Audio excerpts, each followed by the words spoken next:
Today I'm going to give you a preview of our September issue of Compass. Our feature story showcases one of the few bright spots in the Russian economy, the metals sector. The sector accounts for 5% of the country's GDP, and it is the largest economic sector that isn't operated by the state. And given Russia's recent economic problems, the metals industry should be in shambles. But it isn't. It's actually pretty stable. And it owes its stability partly to the Kremlin's devaluation of the ruble in late 2014. Since Russian metals companies pay their operating costs in rubles but sell their products in dollars, they were able to produce their wares relatively cheaply, which in turn allowed them to undercut their competitors in the marketplace. But their success might be short-lived. The Russian economy continues to slow, and demand for metals is falling. Russia's competitors are also devaluing their currencies. And infrastructure problems prevent Russia from bringing its metals to the market. So as stable as 2015 was for these companies, 2016 might bring an uncertain future. Meanwhile in Turkey, upcoming legislative elections call into question the long-term viability of President Erdogan and his Justice and Development Party. He's trying to win enough votes to give his party a majority in parliament so that he doesn't have to form a governing coalition.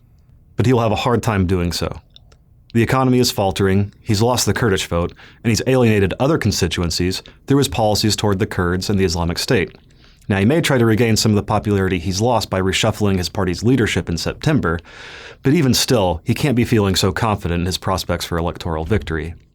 Moving on to South Africa, we have a new update to an old problem. Mining workers are striking against mining companies, as they do at this time every year to secure better wages. And as always, the South African government is reluctant to intercede in the collective bargaining process. This is because the ruling party's constituency demands a strong welfare agenda, but that kind of agenda prevents the government from appropriating as much money as it could to the industrial activity on which the economy relies. The government would rather wait it out and let the negotiations conclude on their own accord, but this becomes more untenable every year, and sooner or later the ruling party is going to have to choose a side. And finally, we'll look at the state of the global oil market. Prices have dropped again, and it appears as though they won't rebound anytime soon. Now, in some places, production has actually declined, and in ordinary circumstances, that would mean prices would rise. But these are not ordinary circumstances. For these and other stories, check out our September issue of Compass, which comes out on the 7th.